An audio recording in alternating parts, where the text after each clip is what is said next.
So I've got my pink New Zealand merino wool bats here. So I'm going to do the same thing that I did earlier on with the brown. I'm just going to tear off a few strips. So I'm holding it quite far away and then I'm just tearing it and then putting it on top of each other. I'm going to take slightly less because I don't need quite as much as this. And I'm going to place it about here. And then I'm just going to felt it. So it's covering that breast area, but it's also slightly encroaching on the head as well. But I like that because it just kind of helps to blend everything together and get everything looking cohesive. So it's not kind of one thing lobbed on top of another thing, if you get what I mean.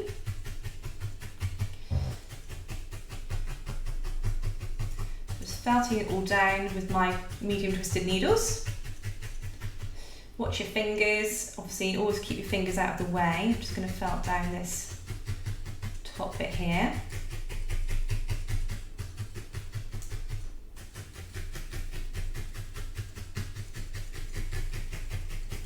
And then I'm just going to felt that little bit in to that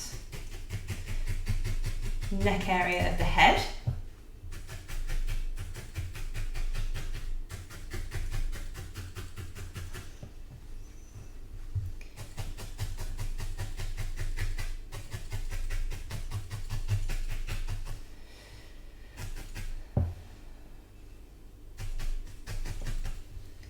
Okay, that's looking good. Just put a little bit underneath there. And I'm also just going to add just a touch more on this side just to get it looking symmetrical. So just a little bit more here. Hold that into place and just felt that down. Right, there we go. I like that. That's looking lovely. So what we want to do now is we want to add some wings to our bird. Now the bird we're making is loosely based on a rose robin, which I don't believe you can get in our country. It's probably somewhere like Australia or something like that. If anybody knows, please let me know. So what we're going to do is we're going to make some wings, and we're going to make some long wings that kind of trail off down behind the bottom of the robin. I'm going to again take some strips of my taupe coloured Corriedale and just layer them on top of each other. Then I'm going to take my 7 needle multi-tool, which is locked. Now it's not. And stab it into place.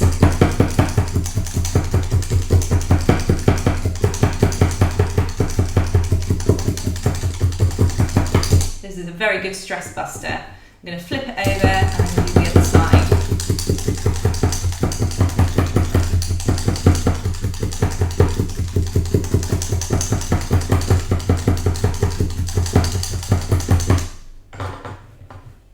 There we are. So now we've got one piece of our brown taupe all felted down. I'm going to take my scissors and I'm going to do this freehand, but you could make a template if you want to. And I'm just going to cut this into a rough wing shape, kind of based on this robin that I've seen on Pinterest. So I think I'm going to kind of go for this kind of arc, almost teardrop shape here. I'm going to cut a second one out on the same piece of material, just so it's just easier for me to get something nice and symmetrical.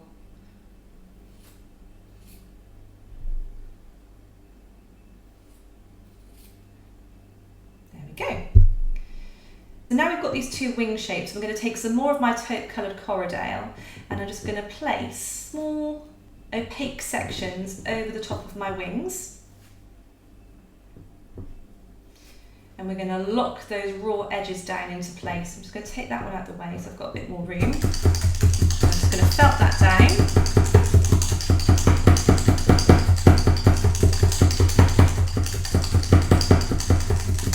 And spin it round, and I'm just going to fold over those loose edges.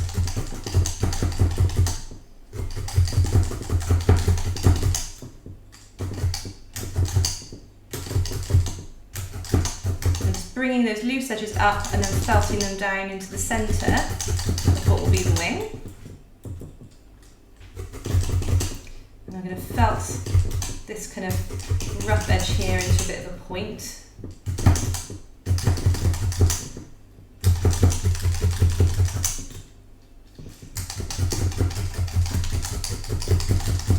There we go, first wing done in less than 2 minutes. So that's the first wing, so let's make the second wing now. I'm just going to felt this one down. I'll be back in a second once this is all felted in the same way that I felted the first wing. So now we've got our 2 wings made, which is kind of like these arc-like shapes. We're now going to add them to our bird. So I'm going to take my first wing, I'm going to place it past where we've got the pink breast, and I'm going to felt it down so that the arch is going this way. So the wing's going downwards towards the floor. I'm just going to felt that into position. And I'm not going to felt the entire thing down, but I'm going to felt probably about 1/4 of it into our robin. And then I'm going to do the same with the other wing. So I'm just going to place it again past the pink. And then I'm just going to felt that down with my medium needles.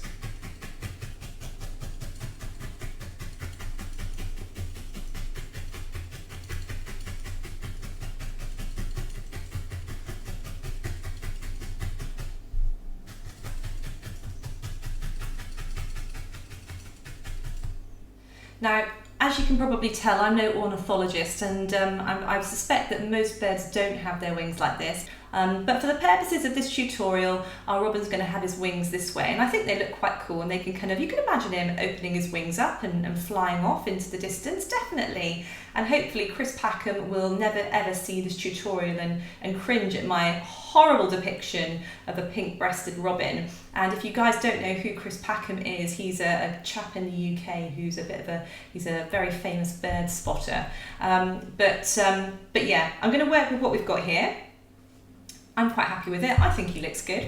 You could always move them and mess around with them and change their position if you want to, if you don't like them in this position. So at this point, you can kind of go with what you feel. So what we want to do now is create some tail wings at the back here. So I'm going to bring my brush mat in again, and we're going to take some more of our taupe coloured Corriedale. I'm going to take a couple of layers, and I'm going to take my 7 needle multi-tool. I'm going to stab that down into place again. I'm going to take my embroidery scissors, and I'm just going to cut a rough shape of how I think his tail feathers should look. And I'm just going to copy that on the other side. So again, you could create a template for this if you don't feel happy to go straight in with your scissors and cut something out freehand. It's entirely up to you. There we are. That would work quite nicely as a tail feather as well, but I'm going to go with these 2 pieces, and I'm going to kind of have them so they're kind of sat like this, so they kind of crisscross over each other like bird tail feathers do. So I'm just going to take my mat again, and we're just going to seal those raw edges again. So I'm just going to take some more of my wool, felt that down, and I'll be back in a second once it's all felted into place. So my tail feathers are completed, so I'm going to position them so they're facing into each other like this. And then I'm just going to place them on the back of our bird where we added that additional bulk earlier on. So you've got the majority of the tail feathers hanging down, and then I'm just going to take my medium needles and I'm just going to felt that into position. Felting it all into the back area of our bird. See, this is so simple, this tutorial. So you could do this if you've literally never picked up a needle before, or you could do it if you've been doing it for a little while and you fancy making something quick and easy that's a bit different. And you could do all sorts of different kinds of birds as well. So I'm just going to take a bit of wool just to cover over that join. So I'm just going to go back to my taupe, tear off a few sections, and then I'm just going to felt that down into place as well.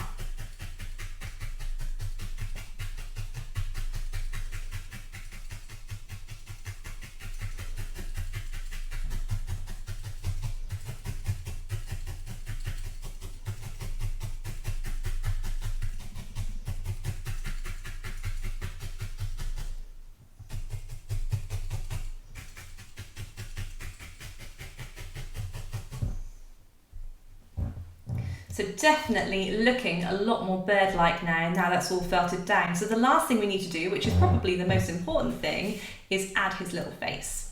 So the next thing to do is add a face to our bird. So he needs his beak and his eyes. And what I found, having looked on Pinterest, with these kind of pink-breasted robins, everything tends to be quite close together with the eyes and the beak. So the first thing we want to do is add our beak, and the reason we want to go with the beak first is because it helps us to then position the eyes and give us a nice natural look. I find that if I add the eyes first, it's a lot harder then to add the beak, and it might be that the beak looks too low or the beak looks too high, and you run into all sorts of issues. So we're going to add the beak first, so I'm just going to move my robin out of the way. And I'm going to take a small strip of the black wool bats that I spoke about earlier on at the beginning of the tutorial. So this piece measures about 5.5 inches by just under an inch. You may not need all of this, but I always like to have more than I need. I'm then going to take a cocktail stick, so just a regular cocktail stick that you put your cherry on, and I'm just going to place the wool so that my cocktail stick is on top, and I'm just going to fold down this area here.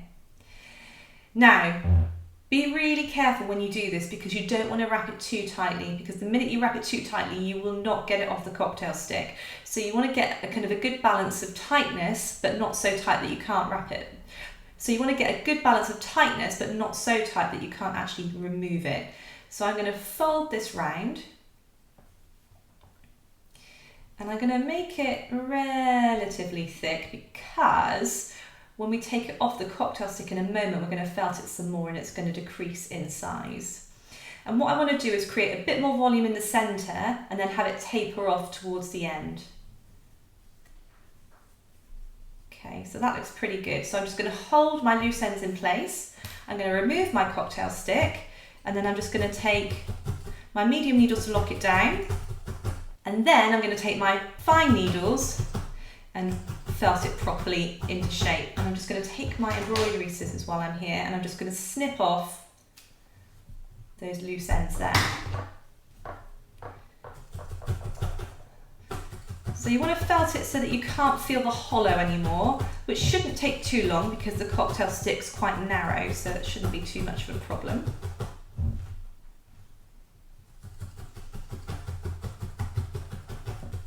This is probably the most fiddliest bit of the process because we're going to have to add this to our face in a second. What you want to do is just give it a roll halfway through the felt just to get a nice smooth finish and get all those fibres nicely muddled together. The warmth of your hands gets it all nice and smooth. And then I'm just going to go back in again. Remember to keep lifting as well because you don't want it to get felted to your mat. So keep lifting. And then another roll. And I like to use the palm of my hand, which is nice and warm. So that warmth helps with the felting process. And really firmly roll that until you get this nice kind of beak-like shape that we want to go for. Now, at the moment, this is way too big. He looks like a woodpecker at the moment. So we want to make this a bit smaller. So I'm going to take my embroidery scissors again and I'm going to cut it about here. Okay. So my beak is measuring just over 1/2 inch at the moment. And then I'm going to place it about here. So it's about 1.5 centimetres up from the pink breast of our bird. So I'm going to hold it into place. Now you could do one of two things. You could glue it into place, which would be the easy way of doing it, or you could felt it into place. Now I like to make life unnecessarily difficult for myself, so I'm going to felt it down into place. So I'm going to hold the tip, which should be quite solid because the felt should be quite compacted, and I'm just going to felt down the sides of our bird's nose. I'm just going to make sure it's symmetrical before I properly go for it as well. That looks good. And I'm just going to felt that into the face. So I'm just felting around the outside and I'm just holding the tip of the beak at the moment. And then once you know it's not going anywhere, you can then let go and just felt it all down like you normally would. But don't go straight through the centre. Try and work on an angle, so you're angling your needle so it's going through the middle of the beak but also you want to get those edges felted down as well so it's nice and secure. Okay, so the beak's in place, so the last thing we want to do is add our eyes, and the eyes are actually quite close to the beak and just slightly above. So I'd say they're kind of in line with the top part of the beak here. So I'm going to take my needle, I'm going to put my fingers roughly where I think the eyes need to be, and I'm going to just use my nails and just press that down. And then I'm going to felt 2 little eye holes for us, so we can just see roughly where our eyes need to go. Then I'm going to take a small amount of that black wool bats that we used earlier, so just a pinch in each finger, and then I'm just going to roll that into a rough ball using the warmth of my hands and my fingers. And I'm just going to place those into the eye sockets we've just made and just felt them down. And you want to keep felting them until they're quite deeply inset into the head of our robin. And this just helps to give more of that 3D appearance rather than a 2D linear appearance, which I'm never a fan of. If you've watched my other videos, you'll know that. I'm going to felt the second eye in. And if you wanted to, you could even add a little bit of white to the eyes just to give the robin the appearance that he's looking at us and there's some light reflecting in his eye, and it just brings him to life that little bit more. So your bird is very nearly complete, and as you can see, because I can't help myself, I'm a massive fiddler, I've added a little bit of white just down to the bottom corners of his eyes there, the inside corners, just to make it look like he's looking downwards. And I've added randomly some sort of eyebrows as well, but you don't have to do that if you don't want to. That's just because I like to fiddle and mess around. But he looks really cute, and I think he would look super cute on a Christmas tree as well. I think he could look great, and you could really mix the colours up with him. I don't think we always have to stick with the stereotypical browns and reds and greens for Christmas. I think people are looking a lot more outside the box now with pastels and really vibrant primary colours. So you could really mess around with the colours on his breast and also the colours on his body as well. So the last thing you can do to him, if you want to, is add some polyamide thread so he can hang up. So I'm going to do that now just to show you how to do it. So this is my polyamide thread here. So this one's from eBay, but again, you can get them from pretty much anywhere. And I'm just going to cut a length off, so nothing too massive. It really depends on how long you want him to drop down. So I've got quite a long piece here. I'm going to take my dull needle and I'm just going to place that through the middle. That's not gone through. Need glasses. The nice thing with dull needles is that the eye to put the thread through is a lot easier to see than on a regular needle. And then I'm just going to go up through the middle, all the way. This is where it gets a bit tricky because you want to get it positioned right through the top of his head, and then just pull that through. And then when it's almost pulled through, make a knot in the bottom so it can't come undone. And then just pull that through. And then once you've pulled it through, just cut away the excess. There we are, so you can't see it. Then I'm going to take my dull needle again, thread it back through. And then I'm just going to go back through the other way to create a loop for our bear to hang. I'm going to bring that thread through. That's about right, I'm happy with that length. I'm just going to create another knot now, again hidden at the bottom so it's not going to be seen. I like to do a double knot just to be extra cautious, but in all honesty you could get away with a single knot, you don't need to go with a double. I'm just going to cut it away just at the top of the knot, pull that through, and there you go, all finished. So I really hope you enjoyed that. It was a really quick make today, so really simple instructions, nothing too difficult to follow. So really great if you're starting out needle felting and you don't know what to start off with. This is a really good tutorial to get you started into needle felting, and I can guarantee you will become addicted to needle felting. And if you are already needle felting at the moment, I hope you enjoyed this tutorial, and I really hope you experiment with the colours, the shapes of the body, the face shapes and the wings of this bird. And I'd genuinely really love to know how you get on with it and what kind of sculptures you end up making. So I will see you again tomorrow. If you enjoyed this video, please like it because it helps me to make more tutorials for you. And thank you so much for subscribing to my channel. I will see you tomorrow with more needle felting hints and tips. See you then. Bye.